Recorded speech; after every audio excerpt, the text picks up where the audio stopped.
Hello, everyone. Welcome back to the Pressing Forward podcast. Today, I'm very fortunate to have Jason Ransome with Ransome Tactical Solutions here. Jason was a United States Marine, served as a law enforcement officer, and now he owns his own business and he's a cadre member with Orion Training Group. If you guys haven't checked them out, you definitely need to. It's amazing the kind of content and the knowledge that they're putting out there for the everyday person to be able to grasp to. Without further ado, Jason, how you doing today, brother? Hey man, I'm doing good, bro. Thanks for having me, man. I've been looking forward to this for all week, man. Yeah, I'm glad that we were able to figure out a time slot to get you in. I know that you guys are super busy, you got a lot going on, and you also have a personal life too. So I'm sure that I'm biting into some of that home time. So It's okay, well, bro. They got Nintendo Switches and whatever else going on in front, so I'm all yours, bro. sweet dude. I know that you're an EAUX type of guy, so that leads me to believe you're just born and raised in Louisiana. Yeah, yeah. 46 this year. Actually, I'll be 47 in May. Born and raised here. Like you said, did a little time in the Marine Corps, active duty from 94 to 98. Got out. I knew I didn't want to go to college because I hated high school.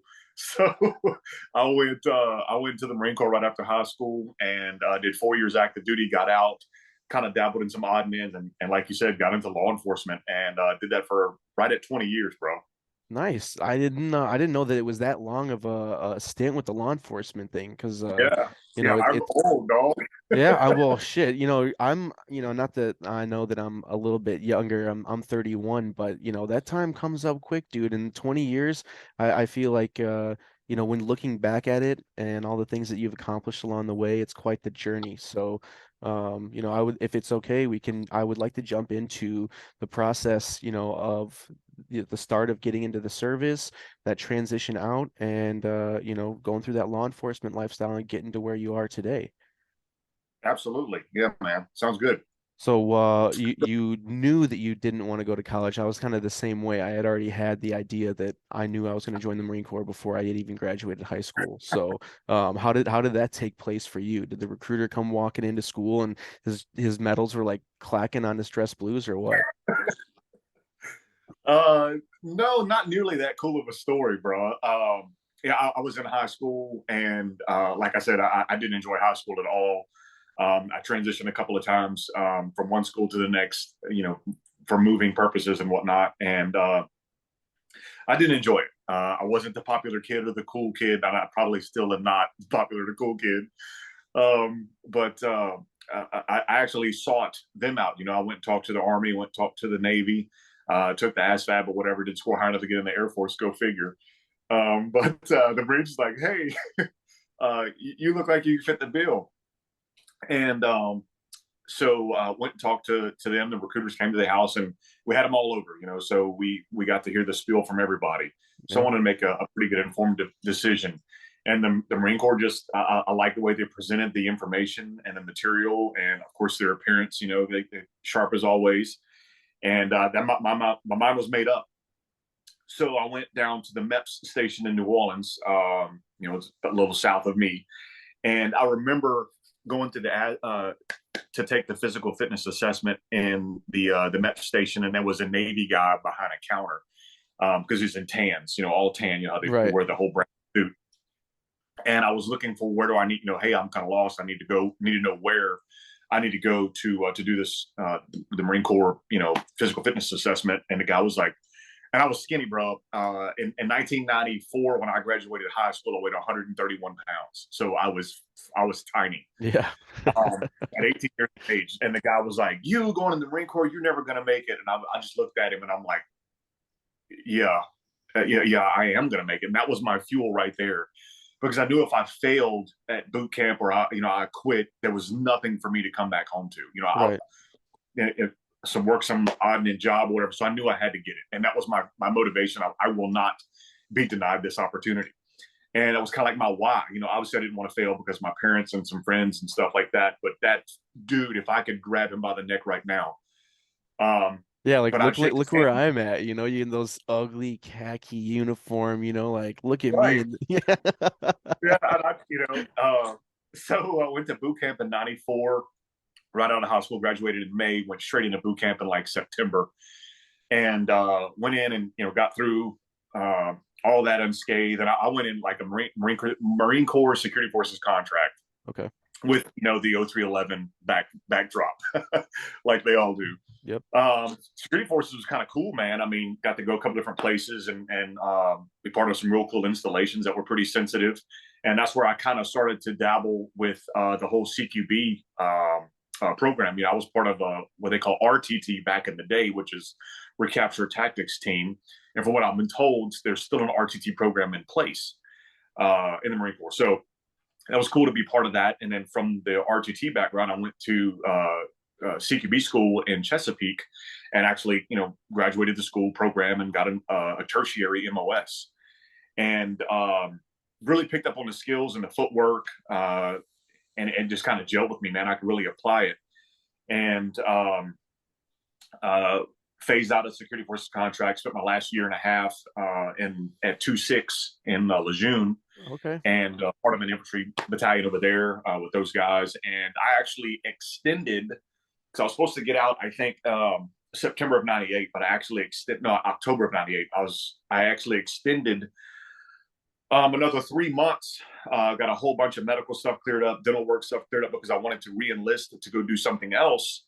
But the only thing that they were offering for E5s at the time was like DI, which I've been told you probably would have made a really good DI based on my law enforcement stuff, but was DI and or stay at 2-6. And I'm like, I really don't want to do either one of those. I wanted to do something else, but you guys won't let me do that. So I just opted to get out. And I really had it out in my first sergeant. I'm like, this is why you lose first termers, is because you don't give them anything. Yep. You gave me 2 options, and neither one of those options I wanted. You wanted me to do something, but I wasn't willing to bend over and again take the big green one from the Marine Corps anymore. So I opted out. I rolled out. And what And now with that mindset, there's really nothing crazy going on at the time. And not that training isn't it's not that it's unimportant, but you can only do so much when you're in these positions, and then they offer you, oh, like go be a drill instructor, so you get your second duty billet or whatever, your B billet done, or you stay with the unit you're with, and it doesn't sound like, you guys were doing too much fun stuff out there. Training in Lejeune, that's one thing I wanted to ask. Like what type of mindset do you guys have when you're in the fleet at that point in time? well, for me, having 3 years in, I was a corporal in charge of a squad of dudes. Um, and I'm looking around all these guys, and some of them are pretty salty in the fleet, and I just got moved out because I'd spent 2.5 years doing something completely different from them. So their skill set was pretty honed as far as being a grunt, and I was behind the curve. Right. But I had more experience and leadership as a young corporal in the Marine Corps, so I got moved around pretty quickly and into a leadership position within the infantry platoon. And those guys were sharp, so I was learning from them as much as they were learning from me. And based on that, like you said, it was 98, so we weren't doing anything other than workups. We went to Okinawa, we went to Korea. I actually went when I was in Yorktown, Newport News to be specific. When I was in Yorktown, I actually got to go over to the UK, and I trained with the British Marine Commandos over there, which Nice. was a rad ass time. Yeah, and getting to train with some partnered forces, that's some cool shit, because you get to take some of the things that they implement into their, like, standard operating procedures, or the way that they, make entry, or how they exit vehicles, or what, all the different things that they can do. Maybe they do something a little bit different that you can take back and bring back to your dude. So I think like that's a huge thing, and it's an awesome experience being able to go over there and just run Yeah, around with some dudes talking about tea and biscuits, fucking right. red coats. But Yeah. any Yeah. time of the day, it's getting. I'm used to training. From daylight to dark, or whatever we're doing. Back then they were like, "All right, it's tea time, mate," and I'm like, we're gonna stop." Oh yeah, and it Yeah. just everybody it's done. They break out their little pots and stuff, and I'm like, "All right, I guess we're having Yeah. tea, man." They That's make their tea, and then once they pack all their shit up, and they're right back to training. that's awesome. That's funny. Go that way. Thank you. Oh yeah, I love it, Uh, dude. I yeah, get that all the time. They'll come yeah. down and like, my little boy's 9 and she's 5, and I mean, they're twins. She would come in and be like, "Hey," and try to get on camera, you know. Oh, I got a 5-year-old, a little girl too. So she does that. She always tries to like, I'll be sitting here and she just gets enough to like see her own face in the camera, Right. and I'm like, you like, Yeah.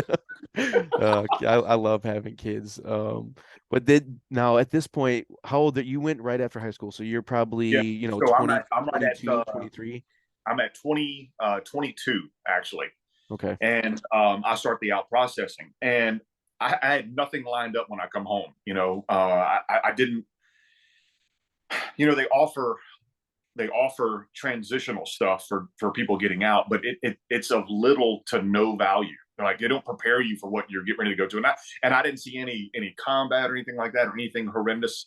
We had a couple of episodes in Okinawa that I won't speak about, but it yeah, was nothing dangerous, but it was some things that happened over there that changed the course of Marine Corps presence at Okinawa for a very long time. Still is. gotcha. So, um, got out, and I basically moved back home. My mom, my stepdad at the time, and I just started doing some odd and end jobs just to kind of get back on my feet, get some income coming in, and wasn't even close to using my skill set or anything relative to what I were doing in the Marine Corps. So, um, uh, I was working in basically a cop shop, talking about guns and holsters and gear, just learning about that. And the dude comes in, "Hey man, you ever thought about being a reserve? Your military background?" I'm like, "Reserve? What is that?" He's just part time. I'm like, "Nah, I never really even give that any thought." He said, "Man, we ought to come check us out." I'm like, "All right, roger that." So I went to a meeting, and we're talking.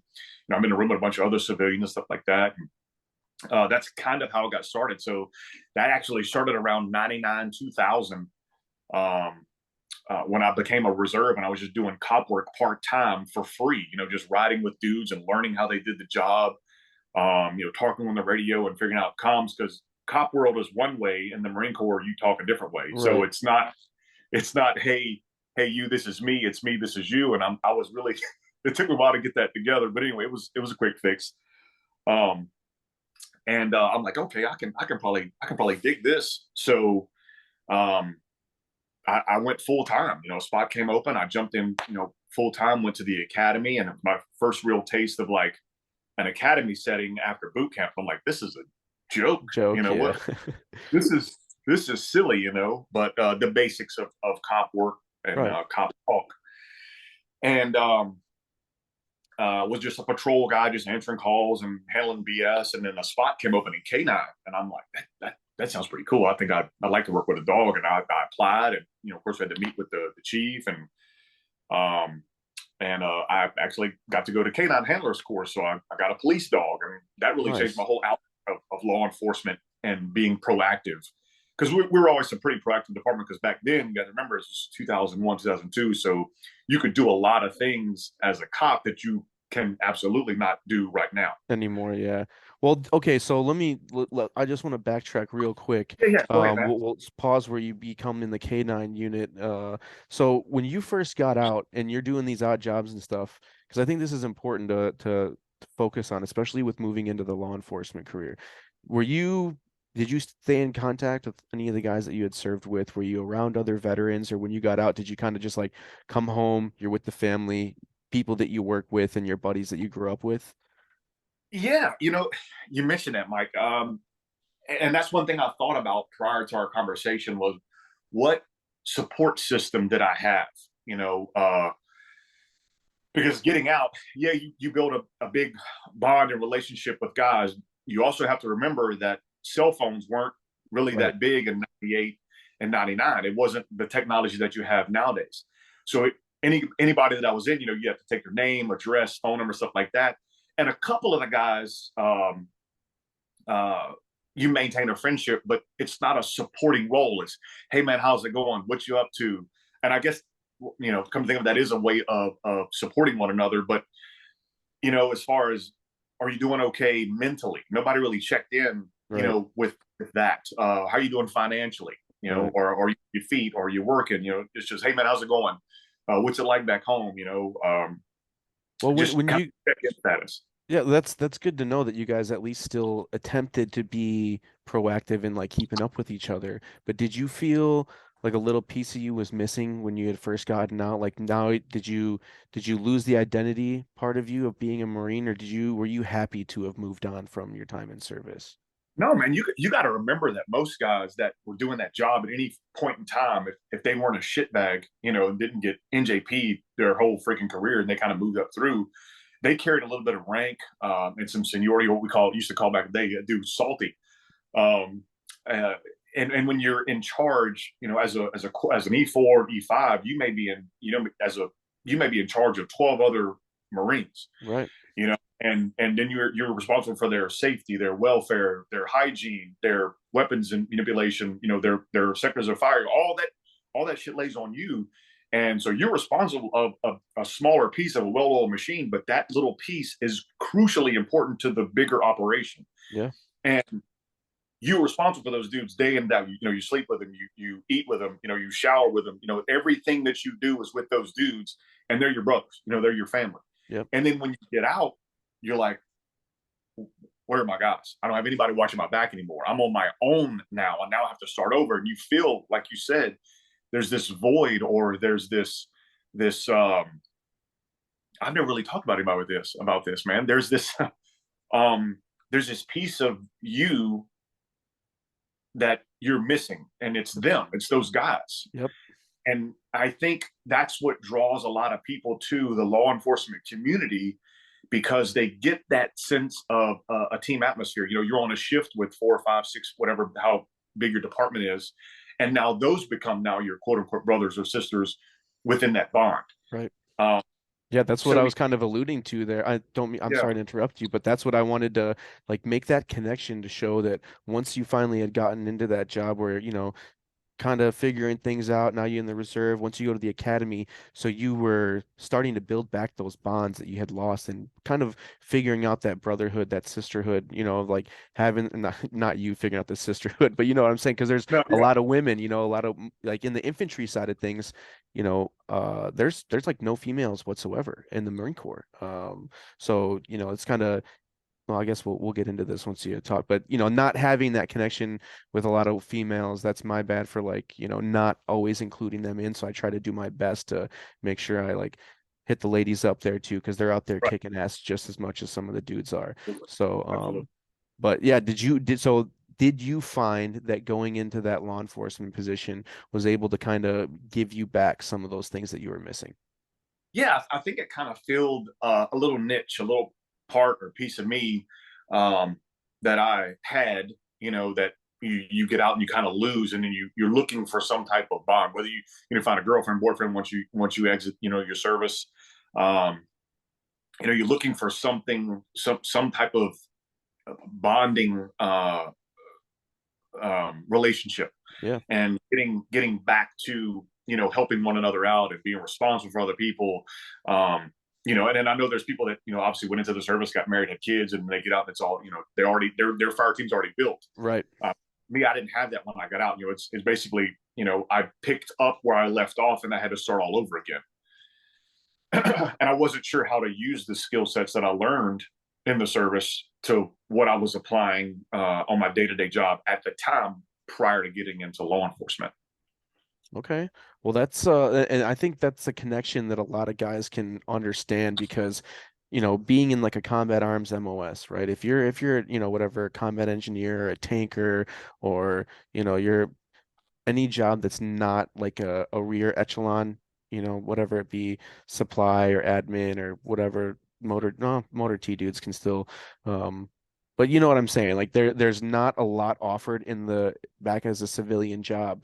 You can either go be a cop, maybe work some private security, or you're doing manual labor or something, doing shit like that. So I think it's good to note, not everybody agrees with some things that goes on in the law enforcement community, but just like it's highlighted when somebody messes up and does something pretty crappy when they're in the service, that's highlighted, right? And shown like, look at these bad service members. Obviously, in the law enforcement side of things as well, there's dudes out there getting after it every single day, doing good stuff, just like we saw. I mean, I'm sure it's a touchy subject, but the way those officers were able to effectively enter that building and take that shooter down in Tennessee and in the time frame that they did it, you know, that needs to be shown, just like all the like there's a lot of focus on negative stuff, and you guys, the law enforcement community takes a huge brunt overall because of somebody that does something wrong, and now everything's videotaped nowadays. So Yeah.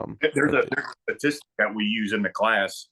After every class that we teach, we try to tell people, hey, look, if you liked what you saw or what you experienced in the class, go out and tell people about it, whether it be on social media, tell your brother, sister, whoever, spread the good word. Because we as Americans have this um, problem with only dwelling or reporting the negative stuff. yeah, Like there's a percentage, 76% of people will say something bad, like a negative review, and only about 25 or 24% will say a positive review of something that they enjoyed, yeah, which I think is really, it really is a cluster. And I'm speaking from experience because I'll buy something on Amazon, and Amazon, hey, please rate your review, and I just delete it. yeah. Nobody. I was just about to say, yep. And I'm like, I'm here telling people to please give a good review, but I'm doing the exact same thing. And I'm just using an example Yeah, as a simple as an Amazon purchase. I got my stuff, it came to my door and was delivered on time and it wasn't broken, so I'm good. I just delete it. Whereas I should be going in there saying, hey, thank you for your time. Yep, the package arrived on time, or I rated 3 or 4 stars, or whatever the shit that they do. And I'm guilty of it. But I'm asking people to do the exact thing that I just said I did. I'm trying to get them to post a positive review about the class that they took or something that they've right, experienced. So and I experienced the same thing as a police officer. There'd be times that we have to do something remarkable and save someone's life, and we might get an attaboy. But if we F up or make a little small mistake or do something, error on a paperwork, it's blown out of proportion. I'm like, right. what about the lady I just pulled out of the burning apartment last week? Oh, well, that compares to this, as you talk someone ill on the side of the road on a traffic stop. I'm like, Yes, yeah, I it's don't. Wait a minute. it's funny how that works because you know, you can build 100 bridges in your life, and they'll call you a bridge builder, but you suck one cock and they're gonna call you a cocksucker for the rest of your life. You know, that's the way that it is. And as many good things as you do, there's always something that comes in, and it's unfortunate that it's the brunt of everybody else that's out there contributing in the most positive way that they can. And the one guy that does something negative takes everybody down with him. Right. But so um you get into the canine department, right? Yeah. Now you're a dog handler. What was that like? Did you find that you had a better bond with your dog than you did with any of the other guys that you worked with? Bro, I mean, that was my homie, man. His name was I got a picture of him on the wall. His name was Roland, and he was a Belgian Malinois, and I was his second handler, and I picked him up, and he already knew the job because he's been through handler's course and he's been a patrol dog. So I had to go through handler's course and learn how to work the dog and read his behavior. So I'm with him, day and night. He's at home. He rides me at the car. Back before we had computers inside of the car, we'd have to go inside the office and type reports and enter our information. So I'd bring him inside. He'd lay on the floor. So he got to bond with other people, and he was very, very social. But like most mouths, they're like a light switch. You want them on, you turn them on, Yeah. and hey, it's game on. What do I need to do? Who do I need to bite? Oh, that guy. Okay, consider it done. But he was very calm, very docile. I loved him, man. He was an amazing, amazing partner. And yes, our bond was very strong. He saved me a couple of times on the side of the road dealing with some people and some unruly subjects. Oh His shit. That Oh yeah, seriously. yeah, Can his it presence. would you mind is it okay if we talk about one of those situations? Are you cool with that? Yeah. So we I responded to Walmart. A dude was trying to steal an entire computer, like in the box.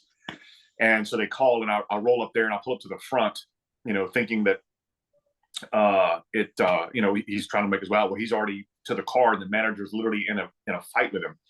So I take off. I run to the vehicle because I see the commotion.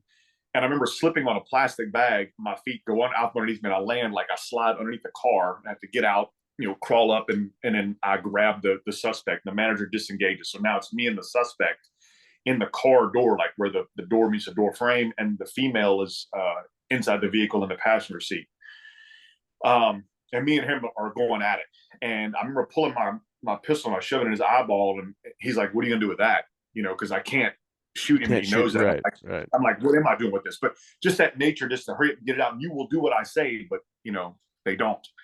So I'm like, okay, well, this is useless. So I put that thing back up, and I'm like, all right, what else do I got? And it's just hands. And I pull out my spray and I gas him in the face, and the spray goes away. And then she reaches over, starts the car, puts it in drive. And I got the door and the chicken wing here, and I've got my feet on the frame of the door, and now we're driving through the parking lot. And I'm like, well, this is Jeez. not a good thing. So she starts veering towards, because she's steering and he's just on the gas, and she starts steering it towards a light pole. I disengage from the vehicle. I run back to my unit, get me and my unit and dog, and I start chasing him. So we're rolling. He goes across the median. He turns, and I'm trying to catch up to him. And then he turns to the parking lot, and he takes off on foot. So I go up to the car with the dog. I grab her. I put her in handcuffs. I wait on the back end to get there. I pass her off to my backup, and then I start taking off with the dog. And he's able to track human scent on the ground. So I deploy him, and we're freaking rolling, and we come up to a fence. So I pick him up, and I throw him over the fence, and I'm pull myself up, and I'm looking over the fence like this, and I see him in a large field, like open field, and it's high grass, about waist, and I see him jumping like this, and I'm looking at him, and I'm telling him to do his thing in German, and I hear him latch on. So I jump the fence, I run over there, and it's me and the dude again, and my dog's got a hold of his leg, just pulling on him, and I'm fighting with the guy, and the dog re-engages again, and the dude finally gives up, and I'm able to get him in cuffs, and had the dog not been there, it probably would have been a different story. Yeah, seriously. I mean, that's a pretty awesome sh story to show that you work in tandem with the dog. So like the fact that he's able to pick up the scent, track this dude down, and you're just throw him over the fence and the dog's Yep. able to go get that subject, take him down. And I mean, that's pretty cool to see how effective that can be because we never had like we had IDD dogs, like bomb detection IED dogs, you know. They were not attack dogs. We had Labrador retrievers. Um, so there, some guys have Malinois and Shepherds, but we had little chocolate labs and black labs and yellow Yeah. labs. So I'm like, Giuliano, stop playing with the damn dog. And I'm over there like trying to pet the dog that's supposed to be doing its job, sniffing bomb. I'm not obviously not on patrol, not on patrol. This is like, but Yeah. it's cool to see the relationship between man and dog, you know, and how we can effectively employ them to be able to do jobs like that to help us out. It's a pretty cool They thing. are a So, very, very effective tool. yeah. I've had people, try to get a little unruly on the side of the road. And there's inside of the car, there's a kennel, aluminum box built in there. And when my voice would raise, because there's to be a camera watching, because we're trying to record everything, my voice would get elevated, and the dog would key up on that, and he'd start bouncing, back and forth and spinning around inside of the kennel, and the car's doing this, and then the And then suspect's like, "Man, what's wrong?" I'm like, "Yeah," and so literally, with just his presence, deters them from making a decision that could affect the rest of their life and mine and the dogs, but just yeah. you know him queuing up on my behavior outside of the vehicle changes their behavior like that. And just like you mentioned, that bond is remarkable, man. I Yeah. mean, there's nothing like it. So, that's pretty cool. Just that just to have like a grown man like look back and decide not to do something sketchy Yeah, because he can hear like, no, that fur missile will fuck you up, dude. So I would right. highly recommend not doing Yeah, that. yeah. People Um, aren't afraid of guns. We got on a call, and my lieutenant racked a shotgun, and there was people just. I got out with the dog, and I tell him to bark in German, and I'd get him keyed up, and when he starts barking, people are like, "What the?" And they're yeah, gone. They don't want no yeah, part of that dog, getting bit. They're not afraid of a shotgun being racked, because what's really going on. But that dog has no cut, just yeah, gack, gack, yeah. gack. And it seems like, I'm sure you'll get people from the outside that'll be like, oh man, like I would just punch that dog in the head or, I'd do something to the dog to get it unlatched from me. But from the videos I've seen, I've never been in a bite suit before. It seemed, have you been in a bite suit? Oh Obviously yeah, you have yeah. to do that. Yeah, you have to Part do of that. Yeah. you have to catch them. Oh yeah. How strong is that grip? I mean, is there any way that you could, other than like stabbing or shooting the dog, is there any way that you're physically going to get that dog removed unless it's by its handler? No, Yeah. he's not coming. I mean, they are trained to hold in place until they hear a certain word, or their handler come up and give them that command, and then then they'll turn loose. But then it's some effort to get him to turn loose, because he doesn't want just like, Oh, okay, oh I'm yeah, done. that's every video I've ever seen Yeah. that looks like it's the case. Those Yeah. dogs do not want to let go. Were you were a law enforcement officer or a police officer when the towers fell? Uh, no, that was in. Well, I was a reserve at the time. That was in '01. I became a K9 handler in '04, Okay. but I was reserve in 2001. So I saw it, and I was like, what I had that thought, like everybody, do I reenlist, or will they call me? I'm on, I'm obviously, I'm out of the what was it, inactive reserves at the time. I'm done with that little stint, as far as military is concerned. But I didn't know, like, are they going to call us back in, because I'm fresh out. It's not like I forgot anything. Is there a draft, or how's this going to work? So it was Right. a lot of emotions as to what's going on, what's going to happen to me, being, fresh out of the military, as to what to do. Should I go back in? Should I just, wait it out? Yeah, that's what So I wanted to ask you. Did you have any and because there's multiple viewpoints and how guys went through this process of after 9/11 had happened. And everybody, either a buddy of mine, his dad had recently got out of the Marine Corps, and he went to go back in, and he said that he like got to the recruiter's office and he was like, I don't think I already did it, like I don't want to go back. And not that, and he's one of the most patriotic dudes that I know, but I think basically, I just want to ask you, what was when you saw it happen, did you feel compelled to want to go back in and serve? Or was it like, I've already kind of done that and I'm on my new path now, and like this isn't the journey that I'm looking to go on.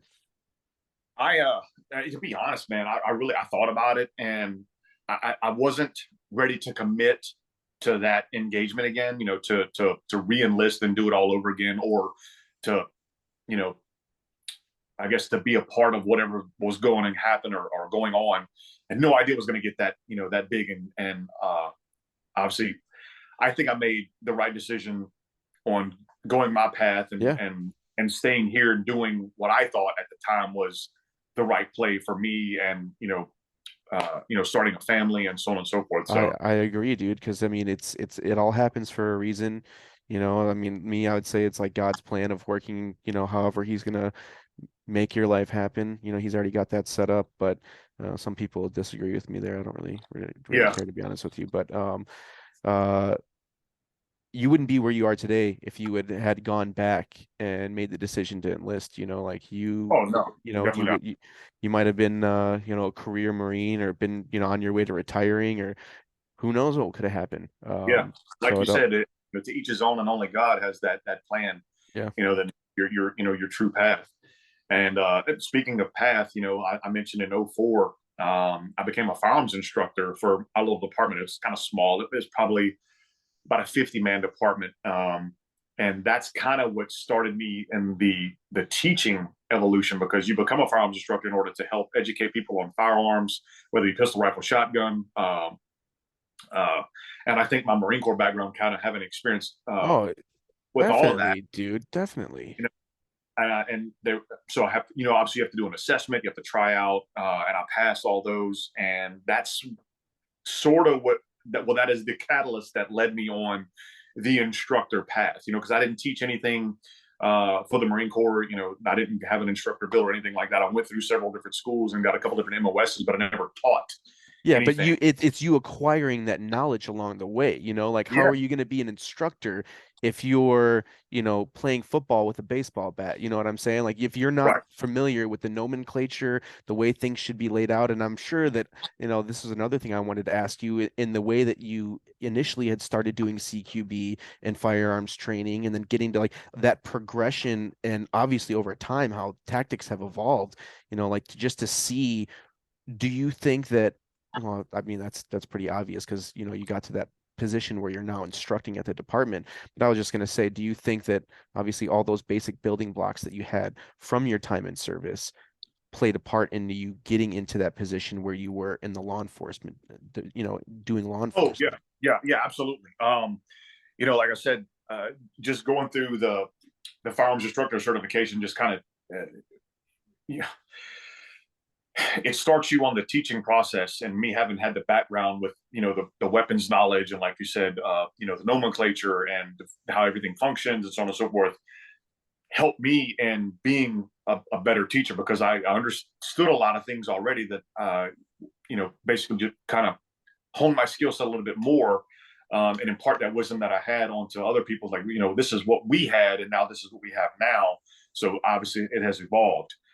And based on that, uh, I started teaching a little bit of the guys some basic room clearing, because we would go on calls where residential doors would be broken into or commercial buildings would be broken into. So instead of learning it, in real time, Right. I would, bring guys on my shift and other shifts, and I would kind of train them on how to do the room clearing that I was used to doing, you know, uh, uh, in my Marine Corps background. So it transpired a little bit. The tact is a little bit different. The ROE is obviously different, but the footwork and the tactics and the fundamentals of the CQB all were still very, very fundamentally like layering. So hey guys, Yes. this is how we do this. This is how we do this, and this is how we're going to do this. So just the background of my military stay helped me be able to translate that over to these guys and make a few little adjustments and a few frequency changes to say, okay, look, we can do this, but we're gonna have to do it, to meet these guidelines. And it worked pretty well early on. They're primitive. We didn't have a whole bunch of all these awesome lights and things that they have nowadays. Right. Back we were doing things more with the You handhelds still and you still got a 6 shooter and a freaking mag lighter, so a freaking Zippo. You're like, hey, what's going on in there? so I'm talking obviously shit. it has evolved tremendously, and I left that department. I went to the state level, um, and I helped teach at the academy at the state level. Oh shit. Okay. I was one. I kept my firearms instructor certification current, but I went through the Louisiana State Police Academy, again, which is very, very militaristic. It reminded me of, it was very similar to military and Marine Corps boot camp. A lot of PT, a lot of instruction, attention to detail, and I'm like, all right, well, this is, I know this game already.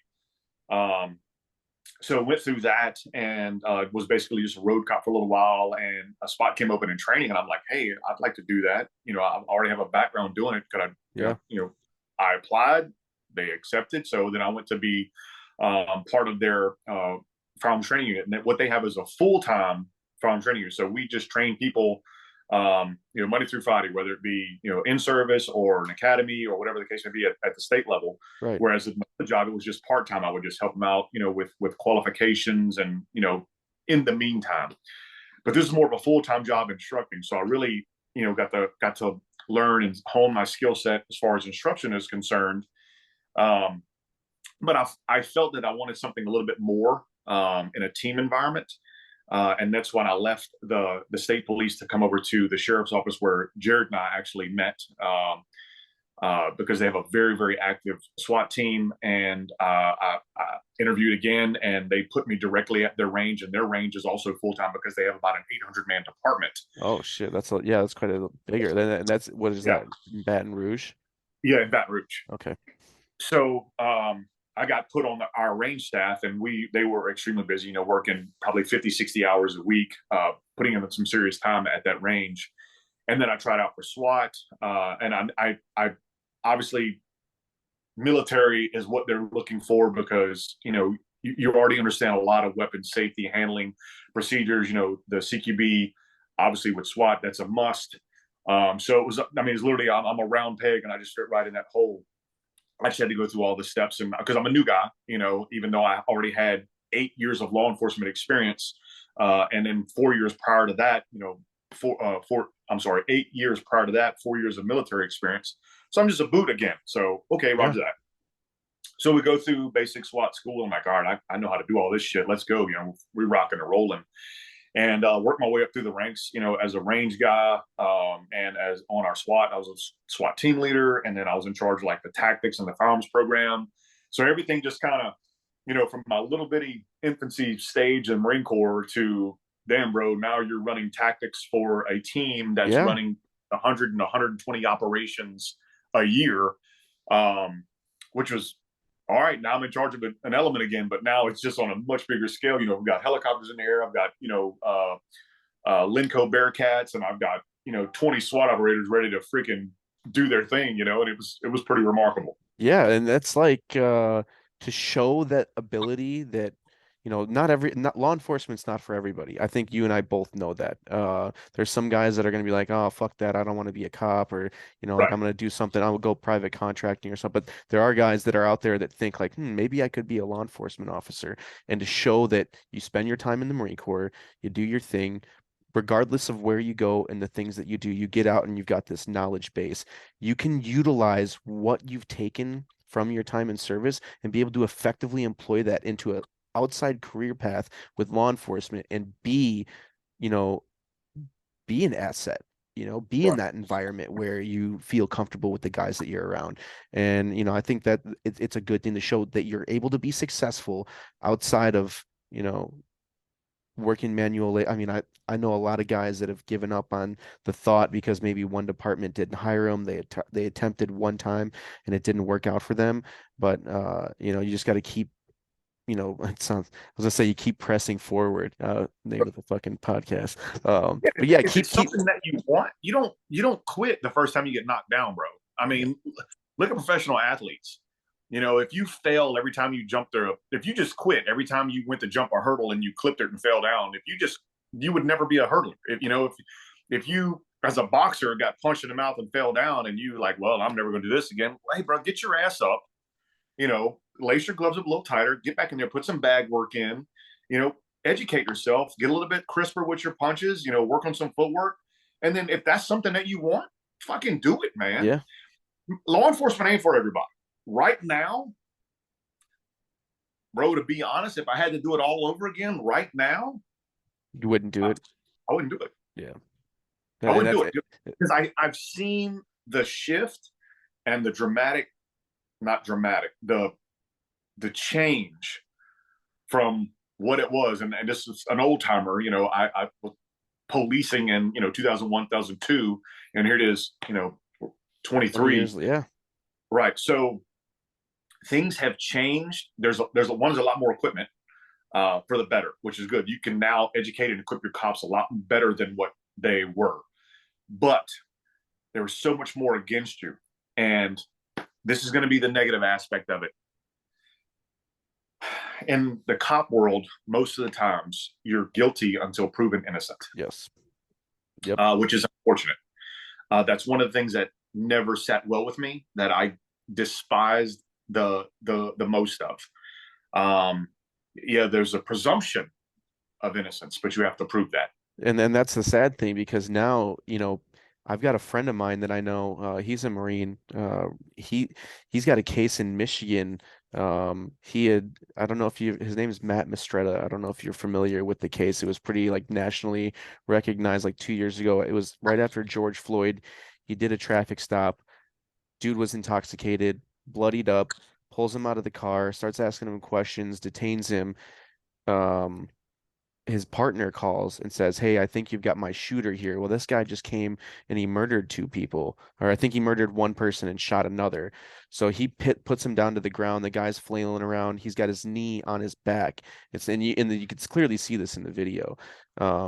But he's facing 7 years in prison because of that right now. And this guy just got done murdering somebody. You know what I'm saying? And was drunk driving and crashed into, or I don't know. You got to read the story. I just know that it's ridiculous the fact that he's awaiting trial right now to be put behind bars because nothing other than that happened. And that's the crazy thing because people take it and they use their phones, right? And then you can manipulate that video footage to your liking and whatever news source gets a hold of it. And then that puts guys in the, because if you watch any of the videos that any of the once I'm sure like the other side's point of view, they always spin it negatively, like, oh, look at this cop like taking an innocent man down, which ends up turning Right. out to be a murderer. Like Right. nobody wants to put the full story and all the details out there, and it's always the police officer's fault. Yeah. I got a good story on that, but I want to circle back around and I'll tell you the story in a minute. And I hate to be story time, but it No, literally no, is. it's Um, for crying out loud, I was having a conversation with someone just a couple of days ago about the same exact incident. Is as a cop or whatever, you have about 0.75 to 1.25 to make a decision. If you're good to draw your pistol and to put a couple of rounds on the target in a split second of time. In limited light, limited uh, uh, context of what's going on. It's just somebody's forcing you to make a decision, and now you have to make a decision, and you got to be just. So I have that 0.75 or 0.125 or whatever to make a split second life and death decision right then, right there, right? I have this window. Whereas when it goes to court, because it will, the people on the other side of that have all these other angles of footage right. to include cameras here, cameras there, whatever the case may be, and years to deliberate on it, analyze every little small thing. Well, if we want to be fair, and I have that time frame to make the decision, then you, as the other people on the other end, need to have the same exact information that I had at the time. And now you have to make a decision. And ready, you ready? And 0.25, here you go. Ready? Go. Okay, what do you think? Yeah. Guilty? That's it. Yeah. If you want to be fair, you get the same amount of time that I had in order to make the decision. And we can review it on footage. If I had, a minute or two, then you get the same time to make your educated decision and be a lawyer and then figure out what you want to do in that minute. Because that's the same time I had. Yeah, but now you got some state prosecutor that wants to put a cop on the chopping block because they need somebody to fry for a situation that may have gone wrong, right? Yep. Regardless of whose fault it was, obviously it all gets shown, but somebody needs to get blamed for a situation that happens, and it's unfortunate that it involves somebody being dead and then somebody losing their career, losing their pension. You're doing a good job. He, It's he yeah, did the right thing. yeah, He did the right thing. I put a kid down. I was working extra duty because cops don't make shit, so we work extra hours to make extra income. So I was working extra duty in a movie theater, and I'm just walking around, and there's some kids hanging out in the arcade, and this kid's sitting down. He's got on like these pajama pants things, and he goes to stand up, and when he pushes up the wall, I notice that he gets up awkwardly, and I'm like, well, that's fucking weird because that's not how humans get up from a sitting position. So they call that, behavioral analysis. I'm looking at him, well, that's weird. And then he starts to walk, and I see literally the print of a revolver in his front pocket. I'm like, well, obviously he's not old enough. It's a gun-free zone. He can't have that in here. So I walk up to him, and there's a huge crowd of people everywhere. That the lines are inside of the building and out. And I grab him. I basically sandwich his hands, and I said, "Don't you effing move! I know you have a gun in your pocket." And he starts to pull away. Well, I push him to the ground hard, yeah. AF, and I got him on the ground, and then all the oohs and ahs come out, You're and they right. start. I hear it. It's getting a little antsy in there. I'm outnumbered, and I've got him on the ground. I put him in handcuffs real quick, and just for the camera, I reach in his pocket and I pull the pistol out and I lay it in front of me and in front of the kids so that the onlookers could now see exactly what I saw. Right. And then, oh man, thank God he was here. I'm so glad. And I'm like, well, wait a minute. 2 seconds ago, you're ready to crucify me for putting Yep. this kid down on the ground hard. But now that you see what I saw, now everything's all hunky dory. We want to shake your hand. Thank you for doing Right. a good job. It's a very I think that just is everybody nowadays in general, and I've been guilty of it plenty of times. It's this life in real form, like REEL for or whatever they call it on, like that just quick 30-second. It's like everything's fast, all the content that you're consuming, nobody is like so quick to judge. They watch 30 seconds of a video and then they, are allowed to make an assumption or a decision on who that person is or what they're doing. And like I feel like everybody, and I don't know how long ago this was that situation had happened for you, but nowadays everybody lives their life like that. They want it all to be done and decided on and finished, and they make their decisions immediately, without any proper evidence or explanation of the situation at all. So it's unfortunate, and it's you guys take the brunt of it, you know, like I've talked my fair share of shit about cops, dude, and things that they do that I don't agree with. But at the same time, I know that again, those are shitheads, okay, that Right. make the wrong You're decision. going to have And those there's a bad apples and in the just bunch. just like if they were guys that I served with and they were doing the same thing, I would, you know, they're shitheads as well. It's not that I Yeah. hate all law enforcement officers. There's some that I don't like, just like there's fucking Marines and soldiers and sailors and airmen that I don't like. There's regular civilians I don't like. There's people that I work with I don't like. You know, like and so it's just the way that it is. Yeah, man, But I feel you. But I agree. It's not the profession can be rewarding. Unfortunately, it's a few bad apples that spoil the whole bunch. You know, regardless of what career path you take, you're gonna have yeah, those bad apples that just ruin it for the entire group of people. You know, and it doesn't matter. You know, I mean, and we could go on and on about oh, that. yeah. It's one of those things that it's just like neither here nor there. It's like, you know, constant just got to think about, okay, not living inside your bubble, but taking care of the issues at hand that are within arm's reach instead of constantly worrying about all the bullshit that's going on outside you. And Right. you know, it seems like you did, you know, did you enjoy being a police officer and working in all those different capacities of law enforcement? Yeah, man, I did. I had a great time. I gained a wealth of experience and knowledge, and trained probably well over 10,000, 20,000 people in my time frame. Jesus, seriously, that's a, I mean, you know, and Yeah, you saying that, that's like obviously where you've gotten the passion for what, you know, we'll get to that, but yeah, that's where it all derived from. Am I, you know, yeah. correct I in mean, saying that? as part of the academy, we'll just use the term academy, like whether it be at state level. We're training typically two academies. Well, they would probably do one academy a year, and that academy might have 70 people in it. But to include, the in-service programs, which that happened once a month, and you're training people and qualifying people on firearms and different related tasks. You might train another department, so that training evolution began, and then I moved to the sheriff's office where I met Jared with OTG. And I'm training typically between 3 and 4 academies a year. And then within those 3 or 4 academies, there's between 40 and 50 people that are attending each academy. Jeez. In between that, there's in-service programs, there's basic SWAT schools, there's other schools that's coming through that I'm either teaching or attending or some way, shape, or form, involved in the instruction of it. So 2 SWAT schools a year, 3 or 4 academies a year, and then just being kind of the forefront of the firearms program, the tactics program, Right. getting people up to speed on the things that they need to know in order to survive and be a better, more proficient person out there. So that is obviously where my passion for teaching. And Jared will say, man, you have a gift like I've never seen before. Because I Oh, actually told him.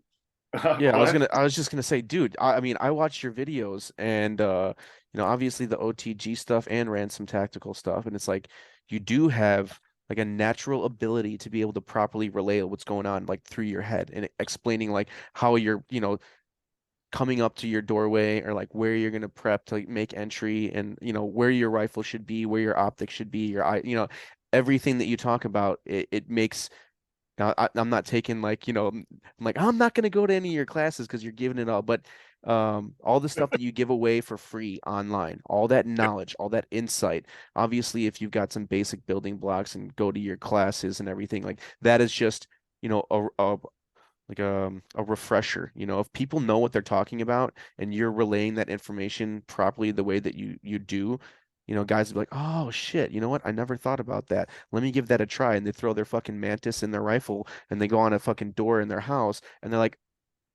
wow, he was right. You know what I'm Yeah, saying? Like like that and you know, did ransom tactical become a thing after like I want to I'm thinking obviously you can't really have like that side gig or unless I don't know if you can while you're in the department. not supposed to compete, Okay, and okay, that's kind of what brings us to OTG and RTS. Is I trained Jared in basic SWAT. Oh, I trained him in the basic academy. Then I trained him in SWAT schools, and he and our own SWAT together. And like I said, this is a part-time SWAT team, but we're putting up full-time numbers between 100 and 120 operations a year, just in our parish down here, which would be like a county or a whatever. I don't know where you're from, but our municipal or whatever, a large area. Like I said, the department had about 900 or so, 900 employees, about 600 sworn. And then there's probably 25 dudes on the SWAT team that are part-time. So they all work different jobs around the office, but when there's a SWAT call out, then we come together and go handle business. Yeah. Um, so we're doing that. And then Jared, basically, for his reasons, decides to leave the office about 2 years prior to me leaving, a year and a half prior to me leaving. And he's off doing his other job and is considering, starting up this training thing. And he reached out, I was like, bro, look, I think we've got something and I'd like you to be a part of it. I'm like, bro, this really ain't the time for me. I'm really, obviously enjoying what I'm doing. And I'm pretty good at it. And he's like, all right, well, just know that. I'm like, okay, roger that. So carry on, and about a year and a half passes by, and things are happening at the office. Some things that I don't really agree with, some internal affairs stuff, and I'm like, you know what, might be time for me to try to move on. So I start to pray about it. And, I talked to a few other mentors of mine, and they're like, man, if you want to roll, we got a spot for you. I'm like, well, you know what, it might be time for me to roll. So I reach out. And he's like, man, if you want to, if you still want to come over, he said, I got a spot at the table. And of course, he's got a full-time job already, not with OTG. So I'm going to leave my full-time job of that I've had for almost 20 years, in law enforcement, and basically start this thing brand new. Yeah. Right? He had been kind of dabbling with OTG and teaching a few little classes, but it wasn't full time. He was Yeah. just kind of doing it part time. So if I left, this would be my full-time gig. So that was a big Yeah, hard. that's a hard thing to fucking be able to do because that takes away that security and the unknown of whether or not that it's really going to play out the way that you guys have it envisioned in your head. Like I effed up because I could have been at one of Jared's very first classes at Mitch's property. I'm in Illinois, so I know Yeah, Mitch. I've hung out with Mitch quite a few times. His family is fantastic. I've been able to stay at their home. They feed me. They let me sleep in their basement. They're awesome people. So this was in 2020. Jared had came to Illinois, and I was that was the supposed to catalyst be. right there. That was it. Yeah, that was That was so. it. I was supposed to be there. I was supposed to be there. Um, so whatever. Bro, you, I don't. you could have been like one of the founding fathers, bro. Dude, I kick myself in the ass about that all the time. But it all started with some plywood and airsoft Yes. guns. You know what I'm saying, dude? Like the idea of what it was a dream and a vision. And like you said, you took a leap, and that was probably the best fucking leap you've taken in a long time, no? I tell him literally every day, bro, I am so glad I decided to walk away from that.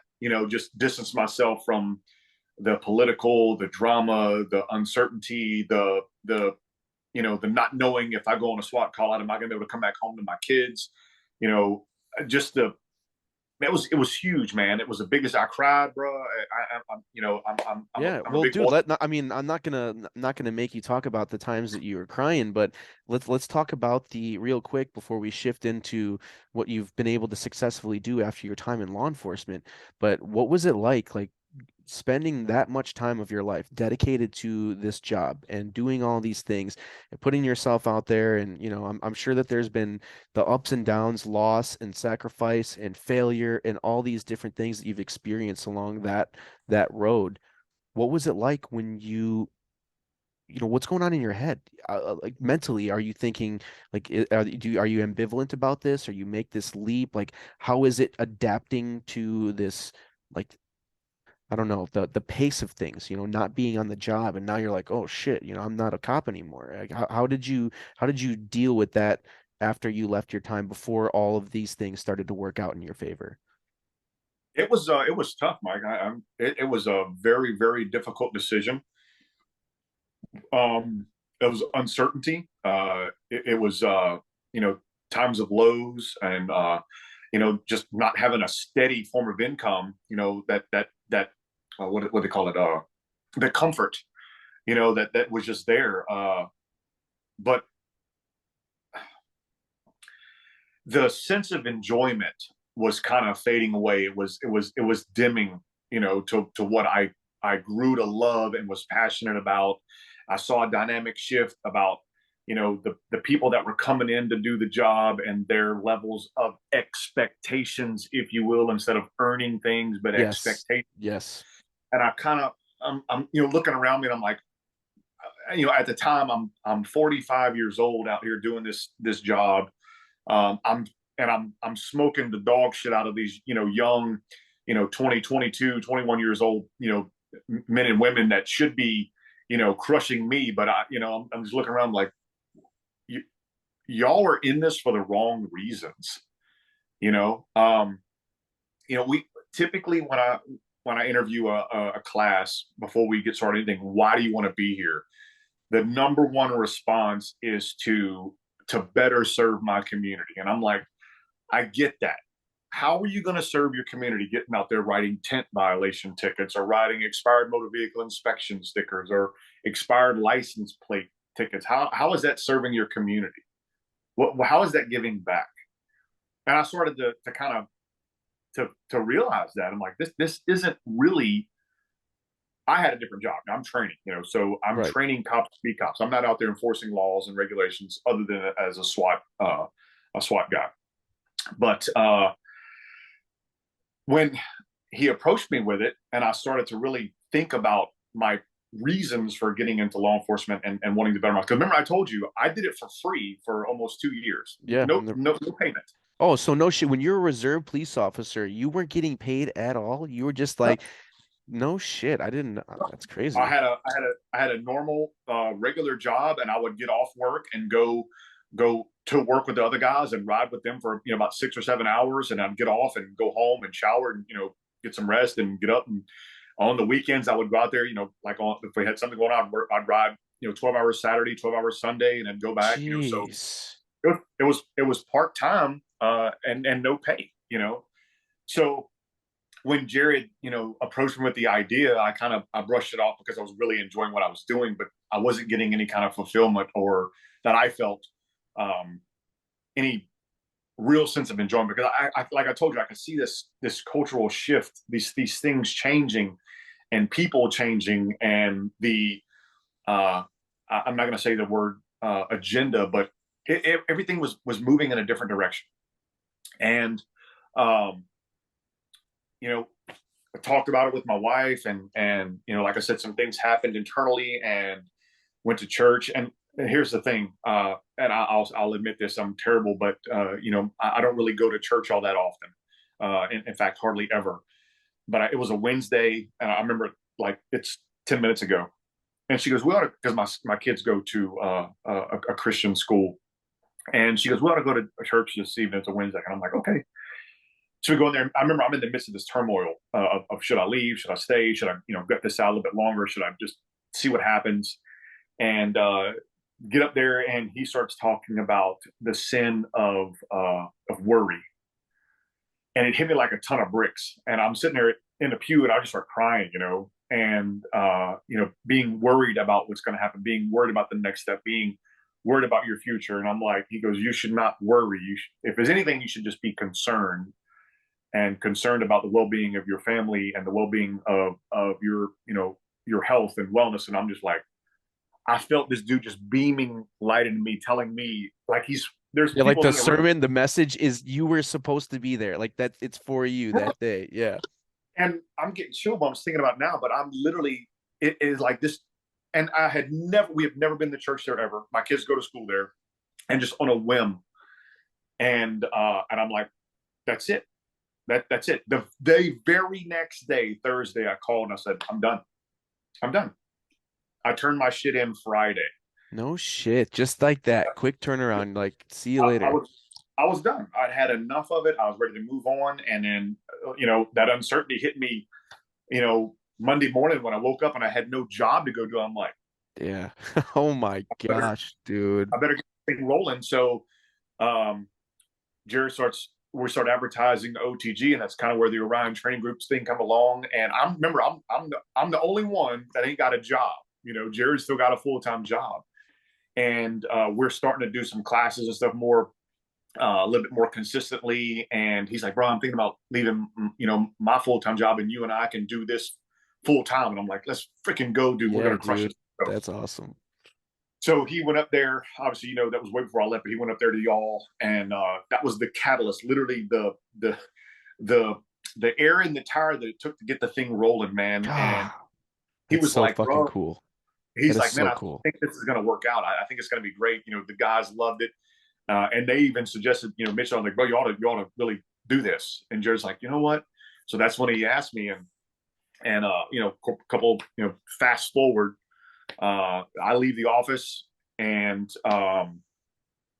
he's still doing his thing, and then we link up and we start doing some classes, and he ultimately leaves his job, and so now me and him, OTG full time.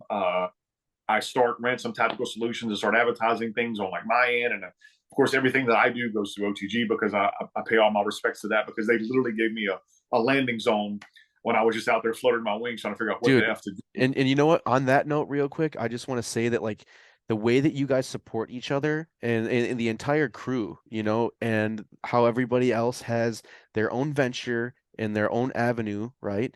But you guys come together, and then when you guys do your courses for OTG, you're a cohesive unit that's able to get this shit done.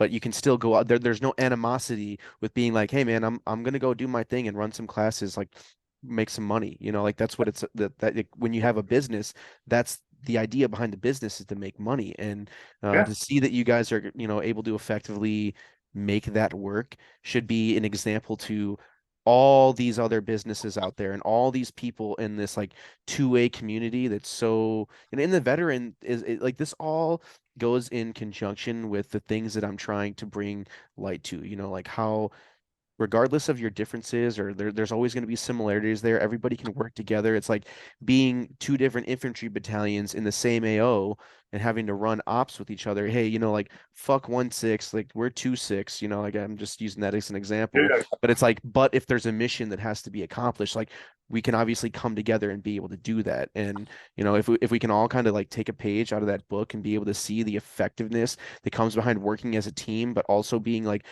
independent and confident on your own. I think a lot of people would be beneficial to hear some shit like that. And that's like really cool to see that you guys are doing it and doing it so well. So that's yeah. awesome. I told Jared a story the other day. When I was in Okinawa, you like literally you just hit it on the head. You'd have Marines on base from one company, and then literally get into an all-out brawl with other Marines from another company or another platoon, and they're just free for all. I mean, blood. I mean, people. I mean, it's on. Oh yeah. And these were dudes in the same freaking team, just mauling each other. And I told him, he goes, "What? Why?" And I'm like, "Just animosity, pent up frustration, testosterone. It's Yeah. like a turf war." And then, you get into law enforcement, and you have other. There's like you said, there's some bad ones, but there's also some really good ones. Like when I left the office, I didn't have anything as far as gear wise, nothing, because everything I had was issued to me, so I had to turn all that stuff in. So we've got another guy that's on OTG. His name's Will Stuffs and Pews. Hmm. He reached out to me. He goes, "What do you need?" And I'm like, "Well, I don't have a duty belt. I don't have a plate carrier. I don't have a helmet." He goes, "All right, I got you, bruh." A box showed up at my house, and it was everything that I needed. I'm getting That's emotional.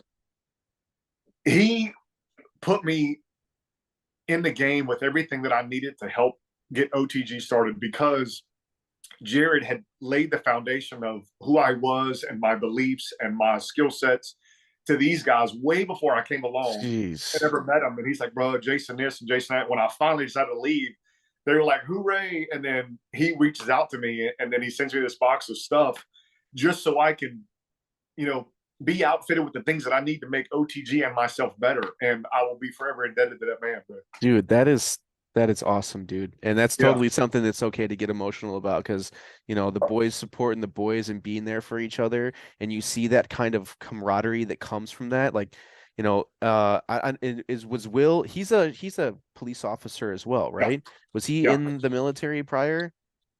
Okay, No, so like that right there, that's like showing the camaraderie that you guys are able to have, just because you've got something in common. You guys may not have worked on the same department. You probably, did you even work in the same area? He's a completely different I branch. never met the Never man, never spoke never to him, met this guy before, never but met him. because of the hard work that you've put in and the relationship that you've built with Jared, and then he vouches for you that like this is what's gonna like Yep. that right there is a pretty cool thing to see. And I think, like I said, just to the other point, like, being generous and supporting people and being there for when they need something, that can go a long way. And it doesn't have to be in a box of gear and an Ops Core helmet and a Faro Concepts plate carrier, but it can be in the form of just being there for somebody, being that guy that, hey, I'll give you a ride. I got you if you need a phone call. Like, I'll come visit you. I'll come be with you. And when times are tough and you got a awesome group of people that are behind you and support you, I mean, amazing things can come from that. And that just is a testament to show that where you are now, because somebody went out of their way to put their, um, I guess, hopes in you and be able to lift Yeah, you up. And their faith and trust in you. and now the relationship that you guys have because of that is probably pretty fucking solid, I would assume. Oh man. And that goes across the board for all the OTG cadre, man. I mean, we've got some amazing people, and I know you talk about getting with maneuver with Blake, Yeah. another giant of a man. God, Um, I'm so looking forward to that. I don't know if you can tell. I kind of yeah, bro. No. he's like my idol. I Yeah, love the shit that he does, like all the kitteration stuff.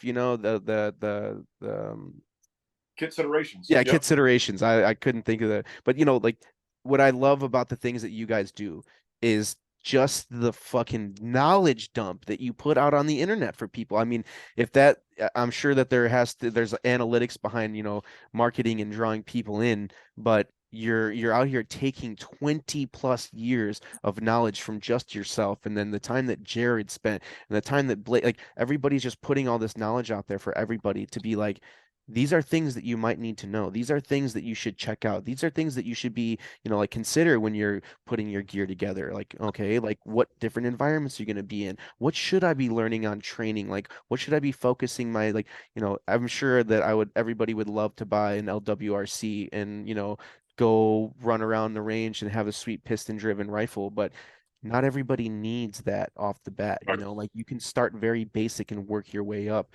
And it seems that you guys bring in some, it seems like very well equipped individuals, with their gear wise. If you look at the photos that you guys take and the videos you put up, everybody's rocking some pretty sweet kit, so it's cool to And that's see. all from relationships, like you mentioned. That's just from relationships and relationship building.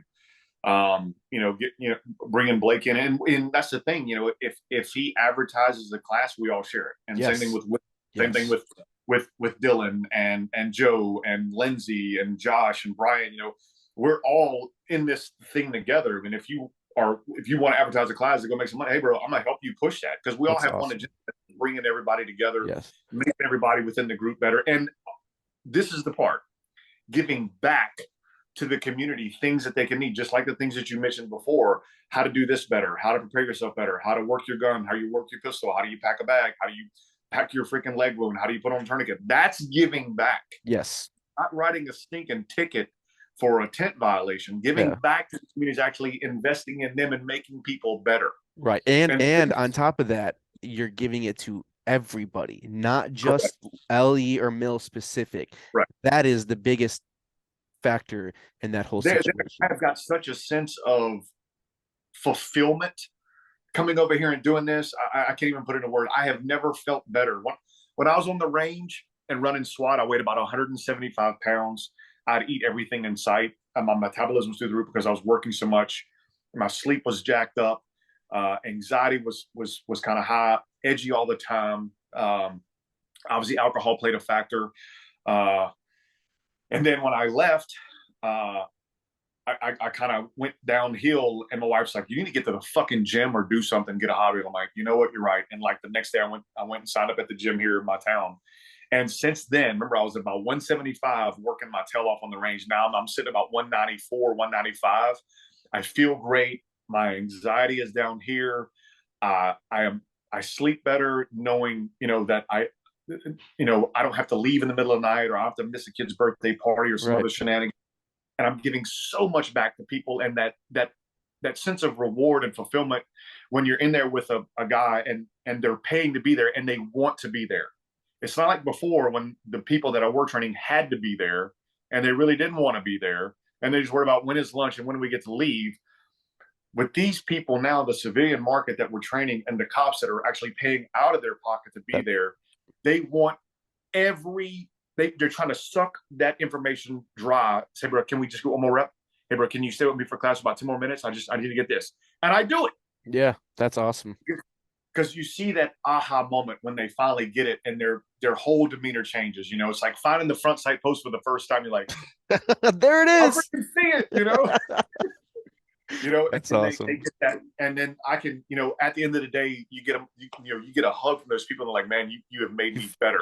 Yes, and you I go see home. you see that shit like and that's the best part about it is because you're watching that level of progression slowly build. And not that I'm like some top tier instructor, but when you go through and you watch your junior guys and you're training them up on how to properly employ a machine gun system, or I got the opportunity to do some pretty cool stuff after I got out of the Marine Corps. But the progression of guys from being able to, I don't really know how to work this pistol, to be able to effectively draw and insert a magazine and be able to press out and like be able to comfortably and confidently and capably operate and move and communicate. And like that right there, what you guys like are doing is awesome. And the fact that I know Blake had hit on this.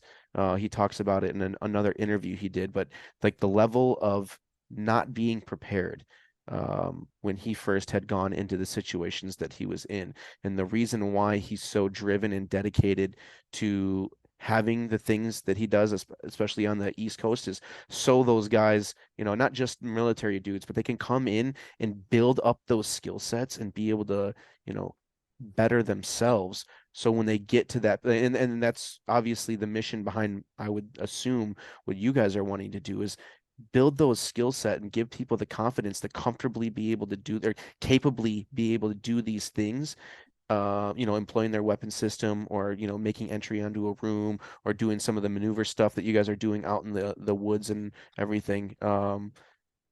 You're giving back so people have the ability to know that when the situation comes, whether they're a civilian defending their home, a law enforcement officer out on patrol, a military dude going on deployment, those tactics and the mindset that you're implementing, that's going to pay off when somebody either saves their own life or saves somebody else's life. Yeah, it becomes conscience, competence, just them knowing exactly how to do it, when to do it. Yeah. I can do no problem. I can go into this room. I can put this tourniquet on.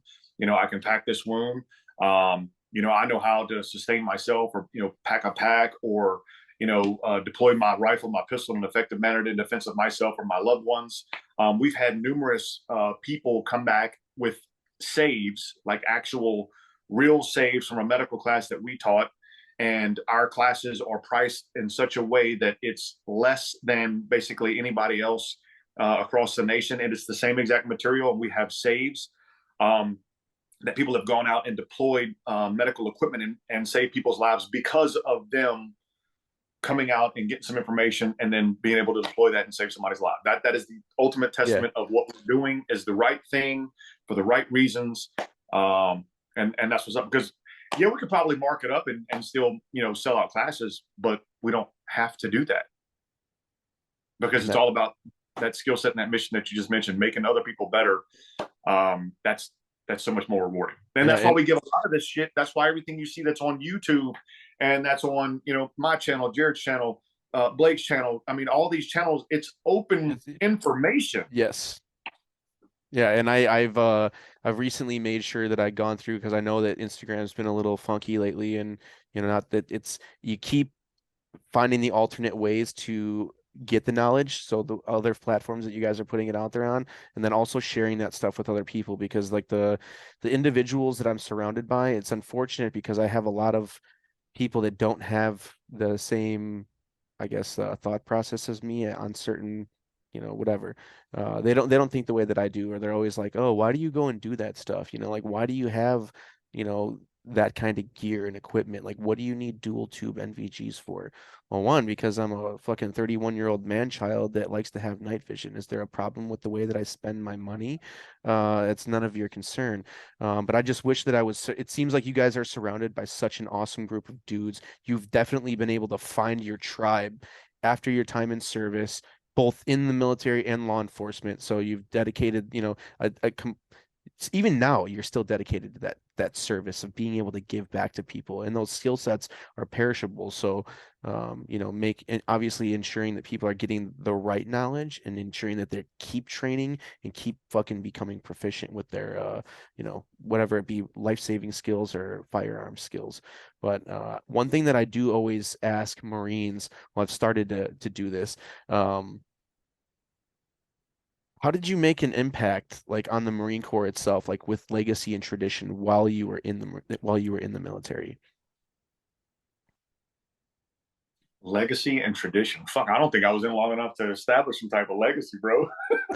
Well, Uh, in the way of, okay, so let's think about this. Like you did these other schools, right? So you put yourself in a position to, I guess the Marine Corps really did, told you where to go, like with your CQB school, doing some security forces stuff, and then think about the way like you went into the fleet, like you carried on those skill sets, and I'm sure that you helped pass those on to some guys. Like, and do you think that there's something that you've contributed to continuing the legacy of the Marine Corps? I don't know, man. I don't know how to answer that. I don't feel like there's something that I left or imparted upon people.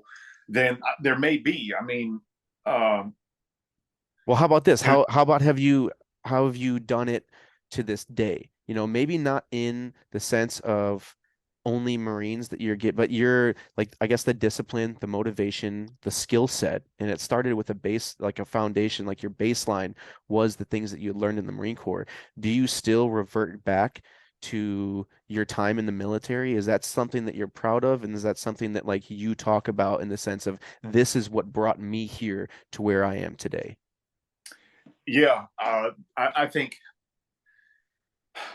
the discipline and the attention to detail that we get then has carried forward into the attention to detail and the level of proficiency that I will accept when people are doing like a rep or a presentation, whatever the case would be, because I'm looking for uh, the perfect, right? And I get it. We got to build up to that. So we're going to do that rep until you get it right, or we're going to present that pistol, or we're going to bring that rifle up until you get it right. And I will stay late until you get it right, because only then will you understand the importance of making sure that it's done perfectly in this environment right now, because there's no stress, no pressure. Because when it happens for real, you're going to forget to do things, and your vision is going to do this, and you're going to be forced with decisions that you probably didn't have to make right now. And it'll be easier for you to do these things without having to think about them, because it becomes conscious competence. We're just doing it without thinking it. So the rep in front of me will be perfect, just like long ago when your inspection had to be perfect, when your uniform had to be perfect, when your Yeah. rifle manual presentation all had to be crisp. All that stuff is crisp with the rifle transition to the pistol transition. It will be done in a certain way to prove proficiency before you leave.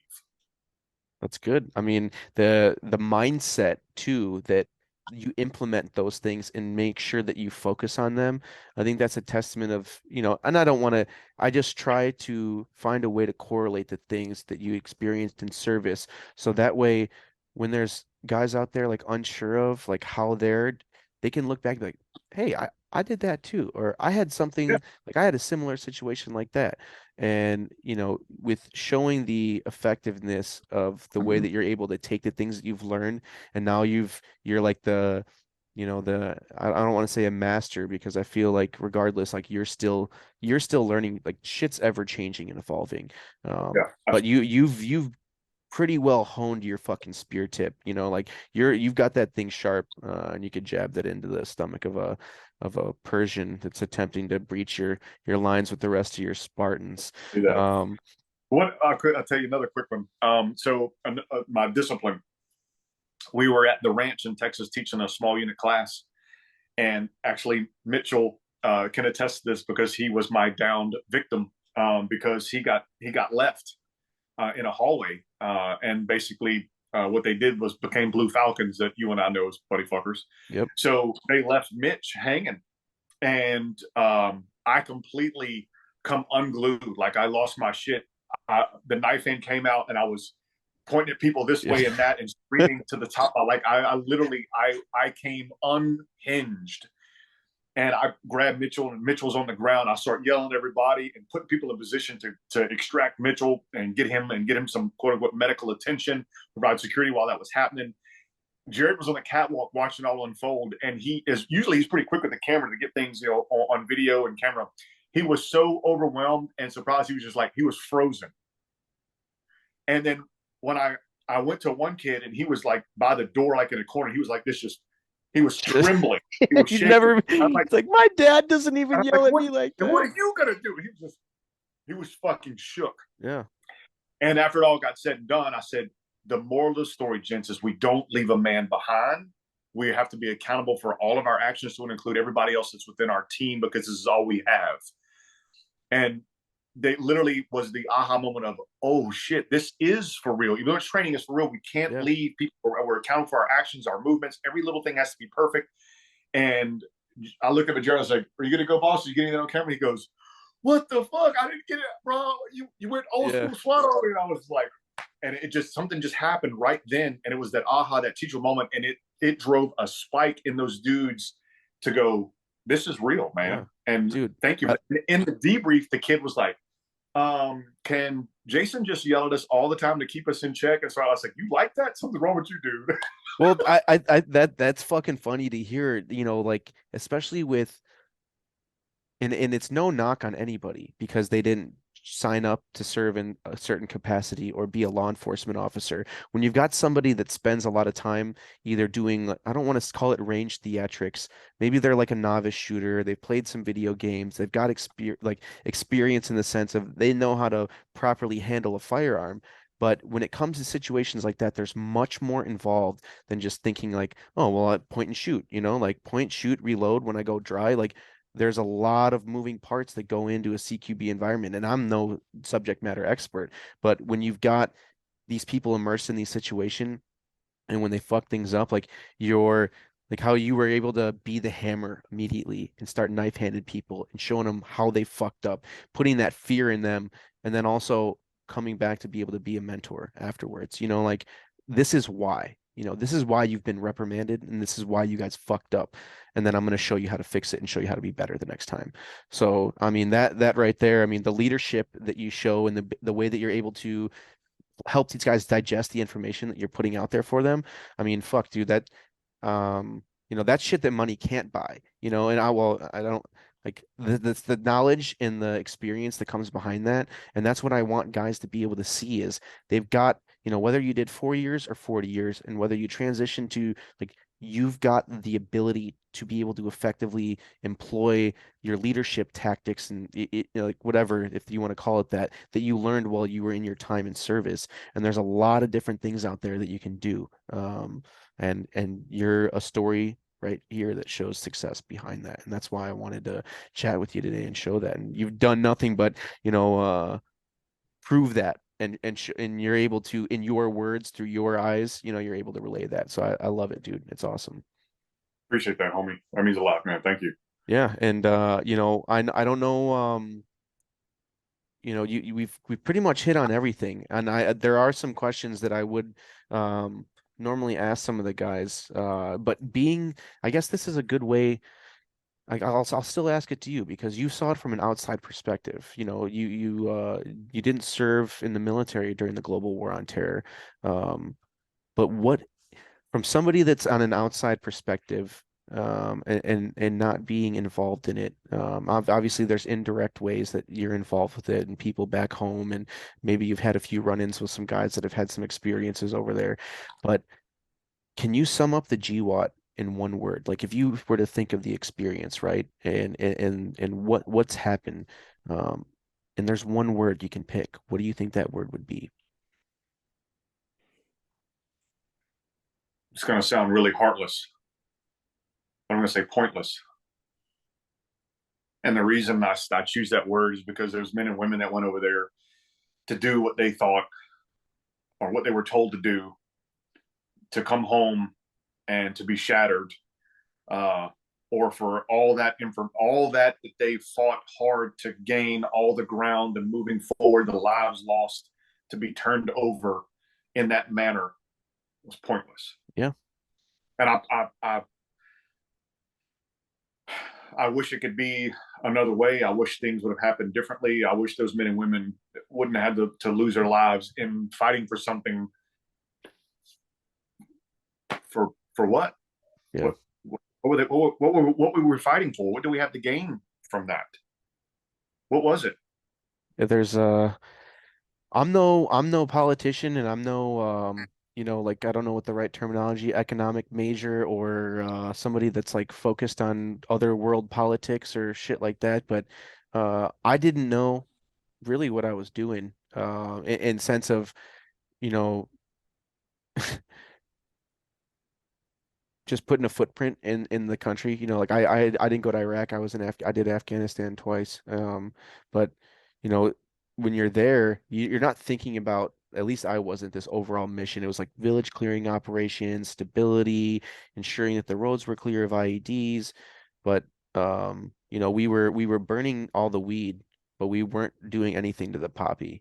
And that gets you thinking of, like, were we really just like, I mean, that's a lot of people's individual, like, they have stories of the same, like, oh, well, we weren't taking down the poppy, like we were allowing them to harvest, which is what was funding. Like, that's where the Taliban gets their fucking money, dude, So it's like, Right. what are we doing funding the Why guys are that we are not crippling? attacking us? Why are we not crippling? Exactly. It took me a long time to really come to terms with it. Like, I was very oorah gung ho, and I still am. I mean, I love the fucking Marine Corps. I still love to rep thy set. But What word do you use to describe it? I think my buddy asked me this when I first had thought of the concept. What did I say? I said um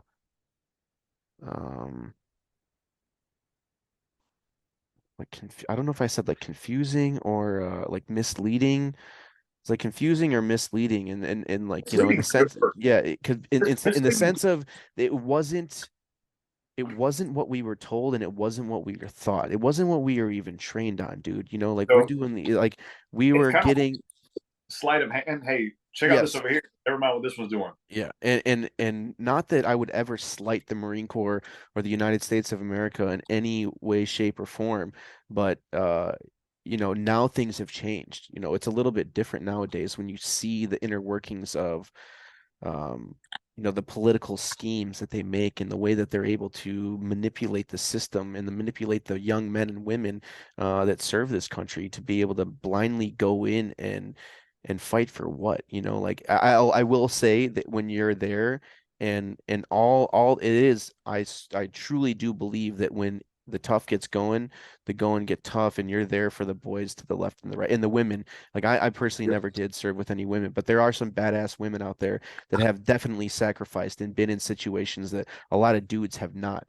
But it is for the ones to the left and the right. And when you come home, I don't know if that's just something that, I've seen some real sacrifice and some real courageous things, some selfless things done for other people, and that is a testament to show that, like, that was, I guess, what it was for, because we got put in a situation where we were misled to go into it, and um, came out the other side a little beat up, and Yeah. some losses along the way and some scars from it. But here we are, and that's part of the reason why I'm doing this. And just for anybody that's watching, an explanation that even though Jason did not serve during the global war on terror era, but I'm not focused on just that. Like, I want the stories of all the veterans, that I come across that have made some success. And it's also good to get insight from people on what they think was going on, especially somebody that was a Marine as well, like being in that environment, in the sense of being a United States Marine, being in the infantry, like, what would you would have been, if you would have just stayed in, if you would have Yeah. re-upped, dude, you would have been Oh right yeah. there. I've You been would right have been there. right I've there. been standing with everybody else. Yeah. And So, the uh, you know, what's our agenda? Hey, oh shit.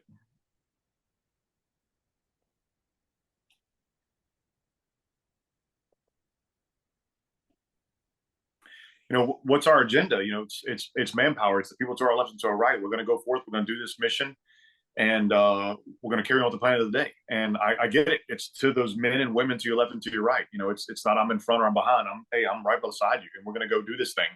And yeah. that translates over to the SWAT world as well.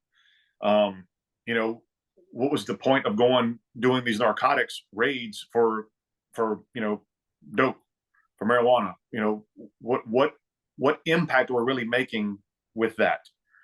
And I'm not going to say that one outweighs or discredits the other, but you got to look at it and go, what the fuck Is for? right. Is it worth the sacrifice? Let's say you got some perp that's got a fucking pound of weed.